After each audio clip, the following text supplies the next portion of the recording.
welcome back to the Sequire Spotlight. I'm Campbell and we are here at the LD Micro Invitational in Westlake Village at the Four Seasons Hotel. With me, I have CEO and Chairman Gary Campbell from Cytta Corp with the ticker CYCA.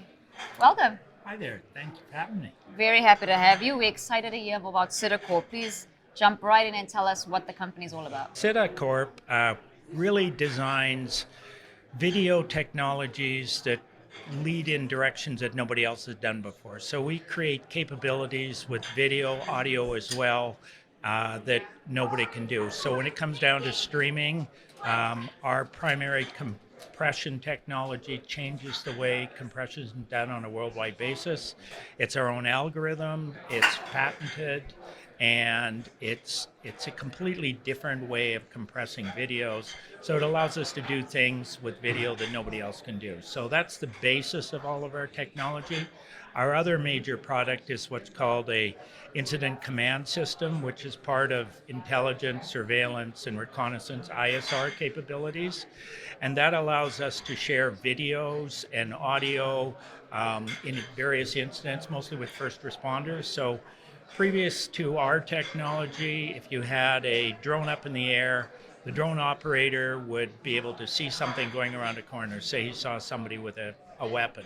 What he would do, he'd be the only one to be able to see that. He would have to use his radio and go breaker, breaker, and tell the SWAT team, don't go around the corner, which is a very clunky way of doing that. So now the SWAT team looks on their plates and they're able to see everything the drone can see in real time, plus their body cams. Everybody can see what their body cams can see in real time.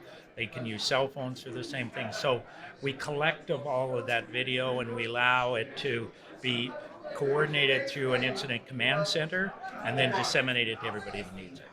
Interesting. What are your main strengths, would you say? Well, our main strengths is all of our technology is proprietary. Nobody else is able to do what we do with certainly with compression, but what we're doing with the aggregating of the videos for first responders, and there's also a military application. On our compression side, it's a very heavy military application. So literally what we do, nobody else does. Wonderful. Yeah, it's what you call a really good market to be in. Sounds like it. Sounds like it. Coming out of COVID, were you guys impacted much, and how did you kind of come out of that? Yeah, well, aside from the mental anguish of not being among people and human beings, and this conference is just a great exercise of being back. But from a technology point of view, we basically, at the very simplest, our system is a Zoom technology with a lot of bells and whistles attached. It's absolutely, utterly secure. So for us, working remotely, we do all of our demos. Through COVID, we did them all remotely. As you can see, we have here our incident command vehicles here at the back, which we're doing the live demonstrations with. During COVID, we didn't do as many trips with that as anywhere else, but we're able to very effectively show the various police departments what our technology is like, get them to install it. So it slowed things down a little bit on the personal side, but everything is booming again now. Excellent, excellent. What emerging competitors are you aware of out there? Basically, a lot of the companies that make body cams, there's some big names in that space. What we've been able to do is all of these, and some big drone companies, again, none of their videos are capable of being integrated. So they've literally partnered with us to add our technology onto their existing technologies. And the discussion with us right now is, will we let them sell our technology, or will we be doing that ourselves through different sources? So we've got a lot of really big name people that integrate with us that want to make us an add-on to what they're doing at this point. Excellent. Any new products coming to the market? That's the best part of literally this week. As of Monday, we got delivered our second generation of the IGAN. That's the Incident Global Area Network technology for first responders. Right. And we're demonstrating the software out at the incident command vehicle here for the very first time. So each day I go out there, the software developers during the evening have added new features to it.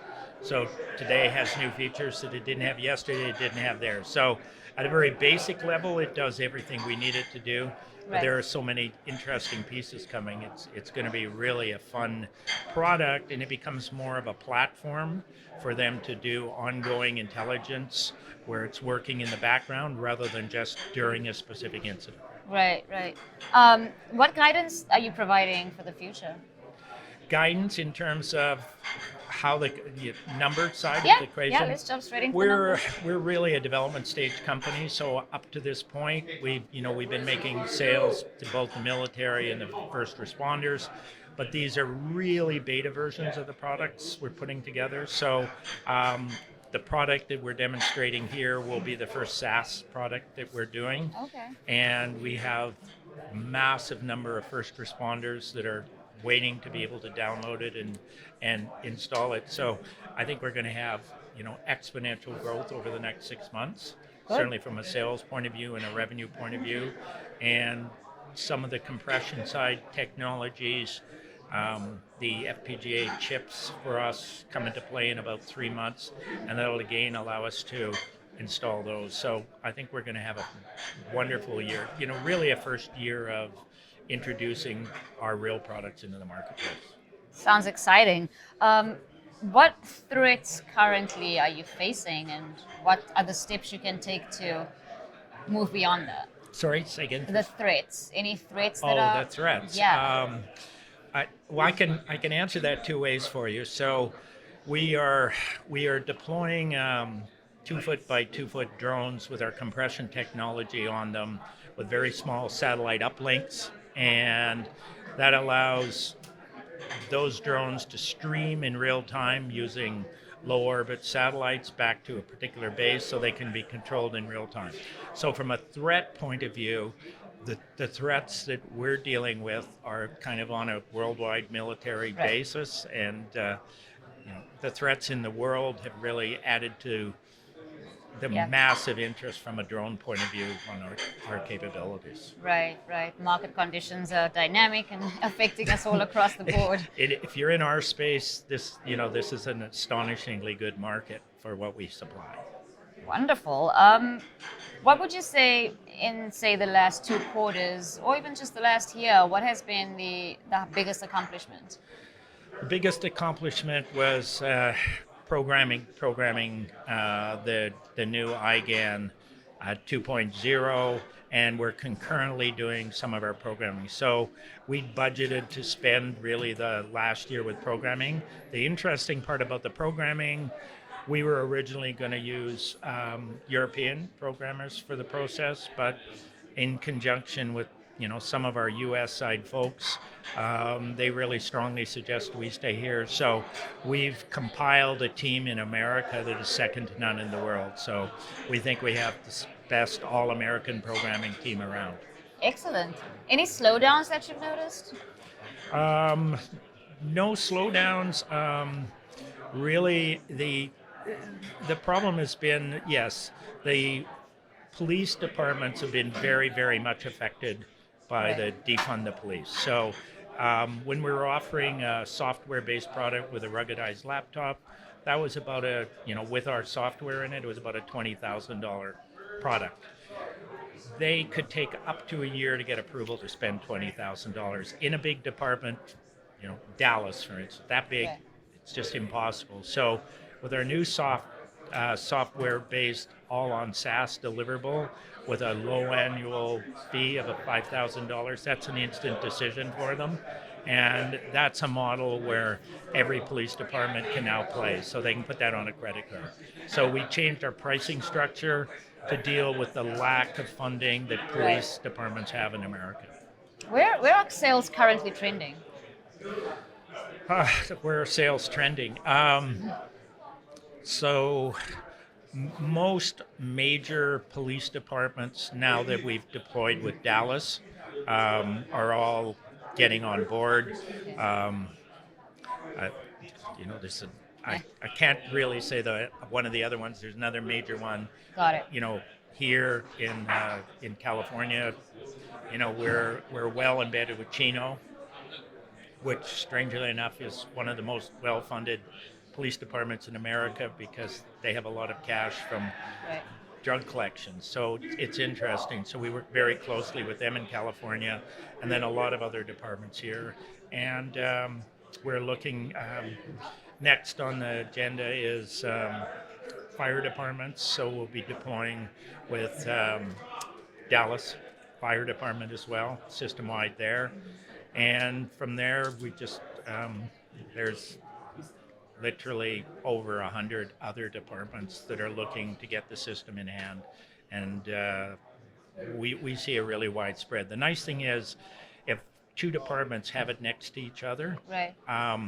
the systems integrate. So in emergencies, when two police departments come together, it's hard to believe, but one department's radios will not talk to another department's radios. So we tie all of that together and we make it so they can all communicate in real time. Got it. Got it. Can you give us a little summary of the bottom line performance, if you're able to discuss that at this point? Yeah, well, our projected, it's all real projected bottom line now, but I can say that our SaaS product, the annual or the monthly cost of that product deployed is $4. So, and that's a $5,000 item, and there's add-ons, etc. So think of the Windows model with a lot of different features, and once Right. they have it, they have to continue it forever. Wow. Yeah. So Sounds great. we're talking probably exponential on the way the performance is going to go. Certainly within the year.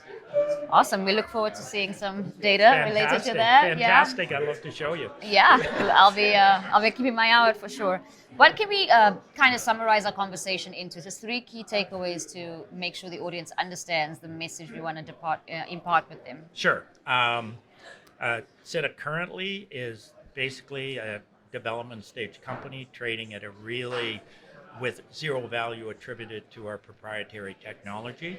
And now we are actually deploying that technology in a sales model where the value is going to become readily apparent. So I expect, the marketplace will see, pricing on the company. I think we're going to move very strongly in a lot of directions. We already have under contract several multi-billion-dollar companies that want to use aspects of our technology. So they've come to us and asked us to work with them. So you'll be seeing that over the next year. Good. So, and they also have the capability of doing worldwide deployments on our technology. So Wow. they'll become sales partners. Sounds incredible. Well, there you have it, straight from the CEO and chairman's mouth, Mr. Gary Campbell. Thank you so much. The ticker, once again, for Cytta Corp is CYCA. Check it out.